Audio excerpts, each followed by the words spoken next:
ये काम भोग शब्द क्रिया की तो बात जाने दो, मेरे कान में भी ये शब्द न पड़ने पावे। ये बात ध्यान दीजिए।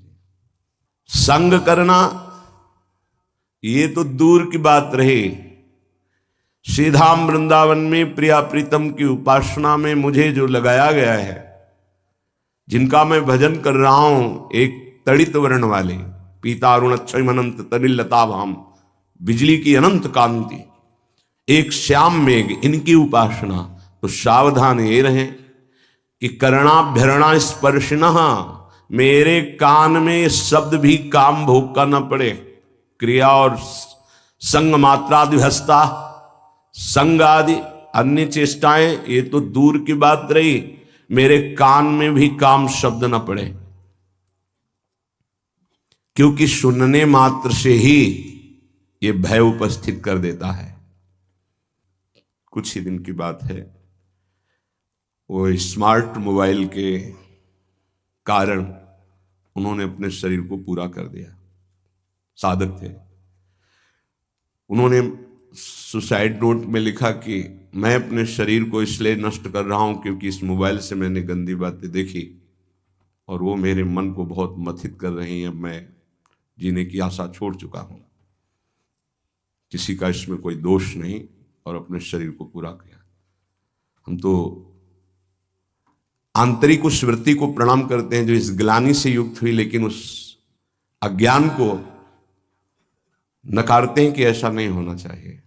हमसे गलती हो जाती है, लेकिन हमारा गलती का सुधार का अवसर है, हमारा शरीर का त्यागने का अधिकार नहीं है, क्योंकि आत्महनन गति बहुत दुर्गति होती है। ये कोई निर्णायक फैसला थोड़ी हो गया कि इससे हम मोक्ष पद भी प्राप्त कर लेंगे, परम पद नहीं। बड़ी से भी बड़ी गलती हो गई, हम क्षमा चाहते हैं प्रभु से, समाज से, अपने से भी, और हम आगे बढ़ें, अपने को भी क्षमा करें। गलती हो गई, इस तरह का कोई कदम उठा लेना विवेक नहीं कहलाता। इसलिए महापुरुषों ने जो कहा उसको समझो। करणाभ्यरणा स्पर्शिनः स्त्रीति वर्णा दप्युतृष्टाः संग मात्रादिहस्ताः। एक काम भोग की वार्ता हमारे कान में भी स्पर्श नहीं करनी चाहिए। वैसे जिनको बहुत आवश्यक कार्य है, अगर वो छोटे वाले मोबाइल रखें तो बहुत अच्छा रहेगा, जो स्क्रीन नहीं है जिसमें, क्योंकि ना जानो छिन अंत कवन बुद्धि घटे प्रकाशित, छुट चेतन जो अचेत तेव मुनि भय विश्वासित, पारा सरसुर इंद्र कलप कामिनी मन फंद्या। ऐसा बुद्धि बहुत नीच है, एक कब क्या निर्णय कर दे, भगवान बचावे, इसका कोई भरोसा नहीं। ये सबसे बड़े दगाबाज दो अंदर बैठे हैं, मन और बुद्धि, इन पर कभी विश्वास न करे। बहुत नीच है ये, बहुत नीच है ये। जब तक ये भजन करके भगवत प्राप्ति नहीं कर लेते, तब तक इनका विश्वास करना मानो अपने आप को नष्ट करना है। ना अपने मन पर विश्वास, ना अपनी बुद्धि पर विश्वास। छाती जलती रहती है, हृदय रोता रहता है, परमार्थ का पथिक लड़खड़ा के ऐसे गड्ढे पे गिरता है, उठना मुश्किल होता है। क्या जीवन का नाश कर देना किसी समस्या का समाधान हो सकता है क्या? नहीं। चलने वाला ही गिरता है, लड़ने वाला ही हारता है, इसलिए हारने वाला ही एक दिन विजेता बनता है। देखो ये संसारी पुरुष नहीं जानते, हाय ऐसा हो गया। आप तो दिन भर रात दिन उसी विषय में पड़े हो। कोई साधक यदि साधन मार्ग में चल रहा है, थोड़ा फिसल गया, थोड़ा चूक हो गई, तो हाय कहने की जरूरत नहीं, उसको ढांढस बंधाने की जरूरत है, धैर्य बंधाने। कोई बात नहीं, आप आगे बढ़े, कुछ नहीं हुआ, ठीक है, सब ठीक हो जाएगा। ये यात्रा है, बहुत भूल भुलैया की यात्रा है, बहुत फिसलन है माया की, इसलिए एक दूसरे को सहयोग करके निकलना है। जब तक भगवत साक्षात्कार ना हो जाए, साधक को एकांत कमरे में अकेले नहीं रहना चाहिए, समुदाय में रहना चाहिए। साधु समुदाय, कलौ संघो शक्ति। समुदाय से क्या होता है कि एक दूसरे की नजर है। अच्छा, हमारे अंदर कोई गलती हुई तो हम एक दूसरे साधक से निवेदन कर सकते हैं, वो हमको समझा सकता है। अकेले में जो चिंतन फंसा वो फंस गया, और वो चिंतन ना निकल पाया। वैसे सबसे प्रार्थना है, हर समस्या का समाधान है, हर पाप का प्रायश्चित है, हर गलती के सुधारने का अवसर है। कोई ऐसी गलती नहीं जिसका सुधार ना हो। कभी किसी से ऐसी गलती हो जाए तो आप अंदर जलिएगा मत, गुरुजनों से शेयर कीजिएगा। जो अपने गुरुजन हैं उनके सामने बात रखिएगा कि मेरे से गलती हो गई। अब अपने मन को खाली कर दीजिएगा। आपसे सही कहते हैं, हमारे प्रभु इतने करुणा में क्षमा करते हैं। अगर वो क्षमा न करे तो भगवत प्राप्ति किसी को ना हो। आप लोग नहीं समझते हैं, किसी की भी जीवनी जो है वो शुक्ल पक्ष की लिखी जाती है। इसीलिए बड़े बड़े महापुरुष जब प्रभु के सामने विनय करते हैं तो मोशम कौन कुटिल खल कामी, जिन मुको तन दियो ताको ना भजन कियो, ऐसो नोन हरामी। सूरदास जी महाराज, गोस्वामी तुलसीदास जी, जो मैं अपने अवगुण कहूं, बाढ़ई कथा पार नहीं लाऊं। ए भाई, अंदर की बात है, रो रो के इस मार्ग में विजय प्राप्त की जाती है। सबके हृदय को कोई ऐसा नहीं है सबके लख बिरले पाए। बिरला कोई साधक पहचान पाता है कि हमारे अंदर ये पाप आ गया, ये दोष आ गया, ये गलती, प्रभु मेरे से गलती हो गई। सच्ची कहते हैं, अगर भगवान क्षमा ना करें तो कोई एक कदम भी परमार्थ पे नहीं चल सकता। निराश होने की जरूरत नहीं। ये नहीं देखना कि वो बहुत आगे बढ़ चुके हैं। तुमसे सच्ची कहते हैं, हृदय की बात कहते हैं, जिसे तुम बहुत आगे बढ़ा हुआ जानते हो, भगवत कृपा से केवल है। केवल भगवत, वो भगवत कृपा आपके ऊपर नहीं हो सकती क्या? क्या आप महान नहीं बन सकते हैं क्या? महान के अंश हैं, महान के पुत्र हैं, आप भी महान बन सकते हैं। गलती हो गई, त्रुटि हो गई, उसके लिए रास्ता है, प्रायश्चित है, दंड विधान है, क्षमा विधान है। लेकिन शरीर को पूरा कर देना ये कोई विवेक नहीं रहा। कभी किसी उपासक से, किसी के भी मन में कुछ भी ऐसा चल रहा हो कि वो तुम्हें जला रहा है, तुम निकल नहीं पा रहे हो, श्री जी से कहो, गुरुजनों से कहो, निकल जाओगे। अगर विवेक काम करे तो ध्यान ही मत दो उसकी तरफ, निकल जाओगे। ऐसा नहीं कि उसमें डूब जाओ, उसी चिंतन में डूब जाओ। इसीलिए हम कहते हैं, एक एकांत कमरे में रहकर साधना करता है, एक रोज सत्संग करता है, बड़ा अंतर होगा, बड़ा अंतर होगा। सत्संगी कलावान हो जाएगा। क्या युक्ति आ जाएगी बचने की, उसकी किस विकार से, किस भावना से कैसे बचा जाता है। और वो बहुत जरूरी है भजन में। अगर भजन में युक्ति नहीं तो मुक्ति होना बहुत कठिन है। इसलिए साधु संग किया जाता है कि उनके अनुभव, उनकी युक्तियां हमको विचारों से बचा सके। हमारे अंदर विचारों का जाल फेंका जाता है, जो मन बुद्धि है वो विचारों के जाल में हमको फंसाती है, हमें बचना है। थोड़ी सी चूक हमारे पूरे जीवन को नष्ट कर देती है। थोड़ा सा मनोरंजन हमारे जीवन को असमर्थ बना देता है। इसलिए समस्त साधकों से, उपासिकाओं से, सबसे, वो गृहस्थ हो या विरक्त हो, सबसे प्रार्थना है, एक बार हिम्मत करके निकल चलो। एक बार। हरि गुरु ऐसे कृपालु हैं कि आप जैसी आकांक्षा करोगे, जो इच्छा करी हो मन माही, हरि प्रसाद कछ दुर्लभ नाही। पर हम इच्छा त्यागने के लिए ही भगवत मार्ग का वर्ण किए हैं। इच्छाओं का शमन करके, दमन करके हम भगवत प्राप्ति करें। ये इच्छाएं कितनी भी पूर्ण की जाए कभी पूर्ण नहीं होती। ये दुष्ट मन कभी चैन से नहीं रहने देता।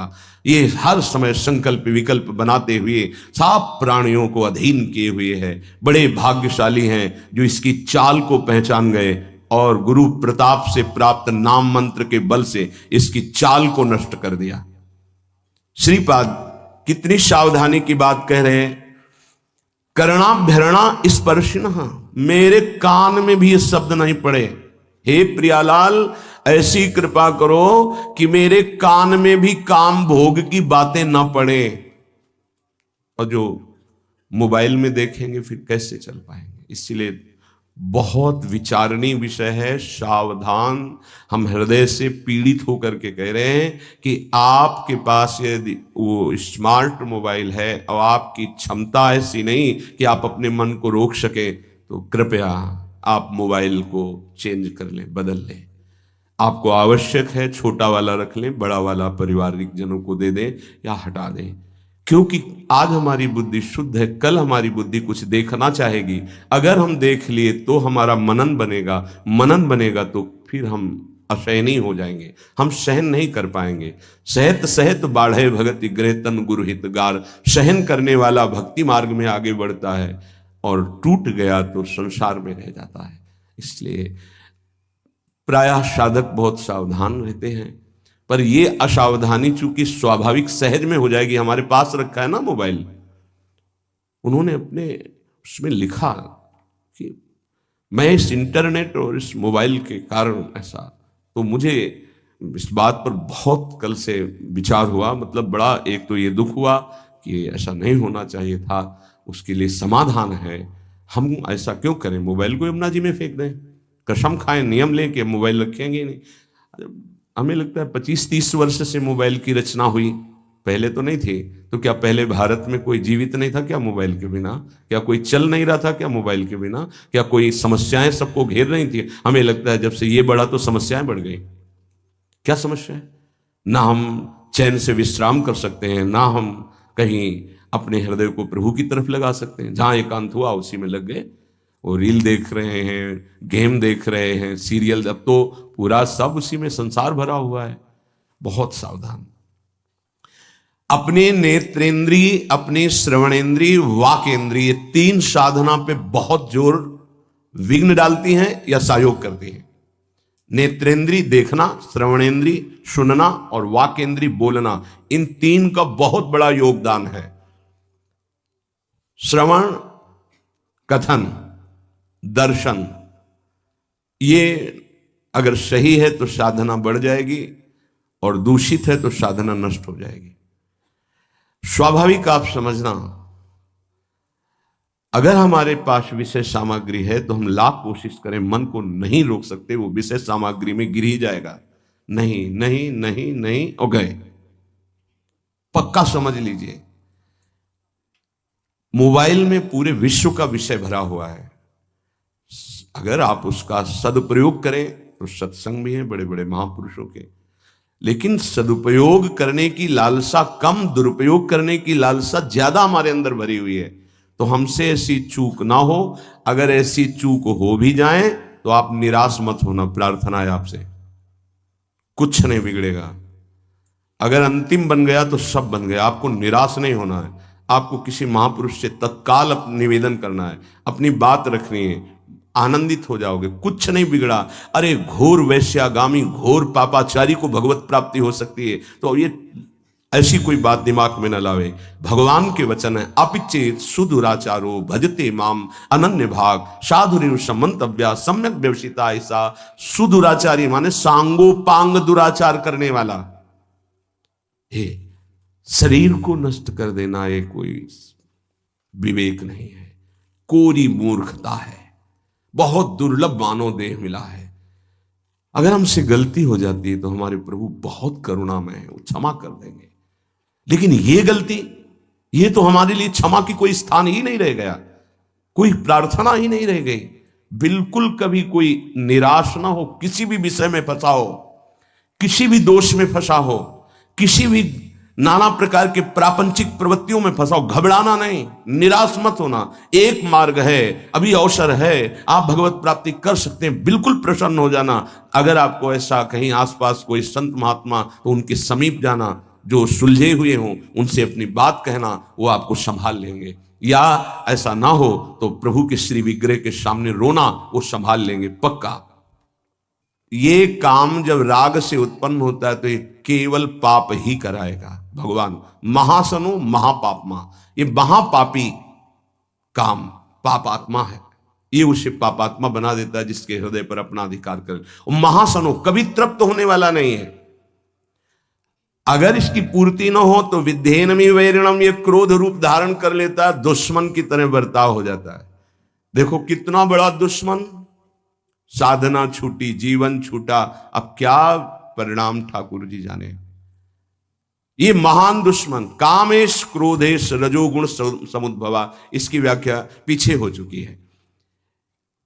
उपासक की पहली दशा में जैसे अग्नि के ऊपर धुआं छा जाए, ऐसे जब काम जागृत होता है तो उसको पता है कि गलत है, नहीं करना चाहिए, पर वो धुआं जैसे फूंक लगे तो अग्नि प्रज्वलित हो जाए, ऐसे अगर पहली अवस्था में विवेक काम कर गया तो बचा ले जाएगा अपने को। दूसरी अवस्था आती है, शीशे पे जैसे मल का लेप हो जाए तो अपना प्रतिबिंब नहीं दिखाई देता, ऐसे उसको ये समझ में ही नहीं आता कि मुझे ये नहीं करना चाहिए। बार बार राग कहेगा इसमें सुख है, सुख है। अगर वो कोशिश करे तो हट सकता है, तीसरे में नहीं। तीसरा है जैसे जेर से ढका हुआ गर्भ, निर्णय करने की शक्ति ही खत्म हो जाती है। आवृतम ज्ञानमेतेनो ज्ञानिनो नित्य वैरिणा काम रूपेण कौंते दुष्पूरेणा नलेन च। हे कुंती नंदन, ये अग्नि के समान कभी तृप्त ना होने वाला काम ये ज्ञानियों का नित्य दुश्मन है, ये नित्य बैरी है। ये ज्ञान को ढक करके नष्ट कर देता है पक्का। कभी हंसी मजाक खेल कूद मनोरंजन विपरीत आकर्षण वालों से ना करें, प्रार्थना है। हंसी हंसी में खेल खेल में ऐसी गलती हो जाती है कि फिर मन जलता रहता है, फिर मन अधीन हो जाता है। जो हमको चिंतन करके भगवदानंद में डूबना था वो विषयानंद का चिंतन हो जाता है। कह रहे आवृतम ज्ञान में तेन, ये ज्ञान को ढक लेता है। ज्ञानिनो नित्य वैरिणा, ये ज्ञानियों का भी नित्य वैरी है। ये दुष्पूरेणा, ये कभी पूरित नहीं होता, चाहे जितना इसको भोग देते रहो। अनलेन च, जैसे अग्नि घी डालते रहो, कभी शांत नहीं होती। अब पता चल गया कि बैरी कौन है, बोले काम तो रहता कहां है। अगर किसी को दुश्मन का पता चल जाए ठिकाना रहने का तो आक्रमण किया जा सकता है। तो दुश्मन पता चला ज्ञानियों का नित्य बैरी काम। काम की पूर्ति में बाधा लगी तो क्रोध, काम की पूर्ति हो गई तो लोभ तृष्णा, और भोगूं बार बार भोगूं। मुखिया है आवागमन का, जन्म मरण का मुखिया है काम। ये रहता कहां है, अगर पता चल जाए तो आक्रमण करने में समर्थ हो सकता है साधक। कहां रहता है, भगवान इसका निवास स्थान बताते हैं कि ये काम रहता कहां है। इंद्रियाणि मनोबुद्धि रस्याधिष्ठान मुच्यते एतैर्विमोहयत्येषो ज्ञानमावृत्य देहिनम। इंद्रियां, मन, बुद्धि, ये आफिसें हैं इसकी, यहां बैठता है। इंद्रियाणि मनोबुद्धि रस्याधिष्ठान मुच्यते, ये इसकी ऑफिस है, काम की ऑफिस। इंद्रियां, मन, बुद्धि, ये काम इंद्रियां मन बुद्धि के द्वारा ज्ञान को ढक देता है और गलती हो जाती है। इतनी जल्दी बुद्धि को कवर करता है काम, विचार करने की सामर्थ्य नहीं रह जाती उपासक में। विषयी पुरुषों की तो यहां चर्चा नहीं, वो तो गिरे हुए हैं, गिरा हुआ क्या गिरेगा, साधक की बात हो रही। इतनी जल्दी आक्रमण करता है कि जल्दी बोलने में देर लगी, उसको कवर करने में देर नहीं लगती। तत्काल वो बुद्धि को कवर करके ज्ञान रहित करके अपना चिंतन, अपनी चेष्टा, ज्ञान को ढककर देह भाव वाले पुरुष को ये मोहित करके भ्रष्ट कर देते हैं। देह भाव, मैं पुरुष मैं स्त्री, जब तक ये भाव है तब तक बहुत सावधान। इंद्रियाणि मनोबुद्धि रस्याधिष्ठान मुच्यते, ये ऑफिस है लेकिन घर अभी नहीं बताया गया। सही माने में काम का वास अहम में है, देहाभिमान में। इसमें भगवान ने जो वर्णन किया, एतैर् विमोहयत्येष ज्ञानमावृत्य देहिनम, देहिनम देह भाव, देह भाव अहम भाव। मुख्य इसका निवास स्थान अहम भाव में, मैं पुरुष हूं, मैं स्त्री हूं, मैं शरीर हूं, ये जो भाव है अंतःकरण में, मन बुद्धि चित्त अहंकार, इसका घर है अहंकार। ऑफिस है इंद्रियां मन और बुद्धि। ये अहंकार की गुफा में छुपकर बैठ करके प्रहार करता है, मन और इंद्रियों को अधीन करके भोगों में हर प्राणी को फंसाए हुए है। चाहे वो चिड़िया हो, चींटी हो, मनुष्य हो, पशु पक्षी, कोई भी 84 लाख योनियों में एक छत्र इसका राज्य है। वही बचते हैं जो भगवान के आश्रित और भगवत शास्त्र की, गुरुजनों की अक्षरशः आज्ञा का पालन करते हैं। जहां इतनी सी भी हम गुरु आज्ञा शास्त्र के विरुद्ध हुए, वहीं हम फंस गए, वहीं क्लेशित हुए, वहीं अशांत हुए, वहीं रास्ता रुकेगा। पक्की बात समझ लीजिए, एक शब्द भी हमें अपनी नहीं लगानी बुद्धि से, क्योंकि उसी बुद्धि मन में वो बैठा हुआ है, जो वैरी बैठा हुआ है उसी में बैठा हुआ, वो न्याय कैसे करेगा।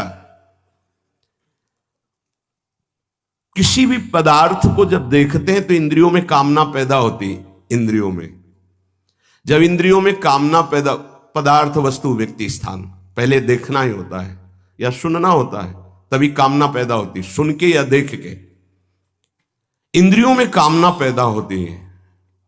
इंद्रियां तत्काल मन को अधीन करती है, तो मन वो अपनी कामना में युक्त हो जाता है, जो इंद्रिय कामना की। और मन ने बुद्धि को इतनी जल्दी पकड़ में लिया कि उसको विचार करने का अवसर न मिले, और देहाभिमानी जीव ये मान बैठा कि मैं भोगता हूं, मैं भोगूंगा, मैं देखूंगा, मैं सूंघूंगा, मैं छूंगा, मैं खाऊंगा। मरा। यह है, बार बार हमको मारा जा रहा है, बार बार हमको परास्त किया जा रहा है, और हम खुशी होते हैं कि हम भोगता हैं, बहुत भोग भोग रहे हैं। पदार्थों में, विषयों में, इंद्रियों में, मन में, बुद्धि में काम की ऑफिस माने गए, लेकिन इसके रहने का स्थान अहम है, अहंकार, अहम।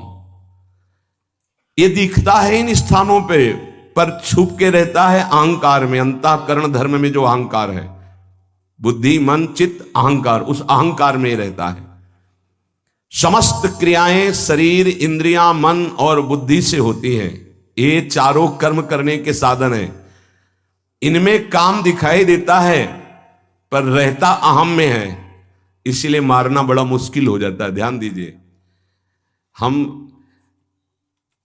इंद्रियों को, मन को, बुद्धि को तभी पवित्र रख सकते हैं जब हमारा अहम परिवर्तन हो। बड़ा खेल टेढ़ा है। देह भाव जब तक है तब तक काम उसमें बैठा हुआ है, और हमारे अहम में ही बैठा हुआ छुपा, इसीलिए हम मार नहीं सकते। जब हम हटे तब घर में दिखाई देगा कि अहम के घर में एक काम बैठा है। हटे कहां? इस अहम को जब प्रभु के चरणों में, गुरुदेव के चरणों में दिया। बहुत नीच है मन, बहुत नीच है। एक नहीं सुनता शास्त्र की बात, गुरु की बात, मनमानी कर बैठता है, फिर पश्चाताप करता है, फिर जलता रहता है, फिर रोता रहता है, फिर अवसर आता है, फिर वही करता है, बार बार। ये क्यों कर पा? और वो सोचता है किसको मारूं, भोजन न पाऊं, पानी न पीऊं, अपने को पीटूं, क्या करूं? ये साधक की बातें हैं। क्या करूं? अब वो सुरक्षित बैठा है, आसन लगाए अहम में। अब आप बाहरी है, दंड देते रहो, पानी न दो, भोजन न दो, आप मानो कुछ नहीं होना उसको। वो ऐसी जगह बैठा है अहम में, अवसर आते फिर क्या, फिर वो क्लेशित होता है। अब क्या करूं, क्या करूं, कौन? अच्छा 4 दिन उपवास कर लेता हूं। तो उपवास किया तो प्राण शुष्क हुए, लेकिन वो अहम में बैठा है। ये बहुत समझने का विषय। ये मरेगा अहम त्याग से। अहंकार, देहाभिमान जब गलित होगा तभी ये काम नष्ट होता है। अहम जड़ चेतन की ग्रंथि में बैठा हुआ है। यद्यपि मृषा जड़ चेतन की कभी ग्रंथि हुई नहीं, फिर भी छूटती कठिनाई। क्या? मैं पुरुष। जब तक मैं पुरुष हूं तब तक काम है, जब तक मैं स्त्री हूं तब तक काम है। जब ये अहम प्रभु के चरणों में समर्पित हो जाता है या धर्म में समर्पित हो जाता है, तभी वहां से काम हटता है। काम शून्य अहम ब्रह्म स्वरूप है। जो मैं, वो ब्रह्म स्वरूप है, और काम युक्त अहम, देहाभिमान, यही दुर्गति का कारण है। ये केवल मैंपन में बैठा हुआ है। मैं अमुक हूं, अमुक वर्ण का, अमुक आश्रम का, अमुक अमुक, इसी पे काम बैठा हुआ है। इसी कामना से ना चाहते हुए भी पाप होते हैं। अर्जुन ने पूछा था, अर्जुन जी ने, कि प्रभु ना चाहते हुए भी ये पाप कौन करवा देता है? नहीं चाहते हमसे कोई गंदा काम हो, पर वो काम बैठा है अहम में। जहां संग बना तहां दोष उपस्थित हो गया। जान ही नहीं पाया कि दुश्मन हमारे अंदर बैठा है। और ये दुश्मन की प्रेरणा वो मित्र मान लेता है कि सुख भोग होगा, बस वहीं भ्रष्ट हो जाता है। पाप अगर है तो भुगत कर नष्ट हो जाता है, लेकिन काम नहीं, काम भोग करके नष्ट नहीं होता और बढ़ जाता है और छुपा रहता है अहम में। काम बंधन मेवैकम नान्यदस्ति है बंधनम, काम बंधन मुक्तो ही ब्रह्म भूयाय कल्पते। जगत में बंधन है तो एकमात्र काम का बंधन है। अगर कोई सृष्टि में परेशान है तो एक बात से परेशान है, काम। देख लो, रुपया पैसा खान पान सब इसी की पूर्ति के लिए है। काम, कामना, वासना, बंधन एकमात्र सी काम का, दूसरा कोई बंधन नहीं है। काम बंधन मेवैकम नान्यदस्ति ही बंधनम, काम बंधन मुक्तो ही ब्रह्म भूयाय कल्पते। जैसा अभी वर्णन किया कि जहां देह भाव में जो काम बैठा है हटा, तो जो मैं है वो शुद्ध ब्रह्म है। ब्रह्म भूयाय कल्प, तत्काल वो अपने ब्रह्म स्वरूप को प्राप्त हो गया। इसीलिए कहा गया है कि जाहि न चाही कबहु कछु, तुम सन सहज सने बसौ निरंतर तासुर सुराउर निजगे। बस एक प्रार्थना है, अगर मान लोगे तो निकल जाओगे। अगर आप विपरीत शरीर का संग नहीं करोगे, विपरीत दर्शन और संभाषण नहीं करोगे, तो स्फुरणा होगी, खत्म हो जाएगी, आपको कोई परेशान नहीं कर पाएगा, निकल जाओगे आप। अगर विपरीत आकर्षण का आप संग करेंगे, दर्शन करेंगे, संभाषण करेंगे, तो चाहे जितने प्रवीण विद्वान ज्ञानी संयमी हो, आपको पतित होना पड़ेगा। शब्द लिख लीजिए, यह शास्त्र सम्मत अनुभूत बात है। हम भूख को सह सकते हैं, लेकिन हमारे पास भोजन रखा हो, अगर ब्रह्म प्राप्त हो गया है तब तो कोई बात नहीं। अगर देह भाव है फिर भूख को नहीं सह सकते। आप बैठे हो, आपके सामने भोजन रखा, नहीं नहीं नहीं नहीं, कितनी बार कहेंगे नहीं नहीं, एक बार टूट पड़ेंगे और सब पा जाएंगे। बस ऐसे ही सारे भोग हैं। संसर्ग दोष से बच गया उपासक तो जीत गया।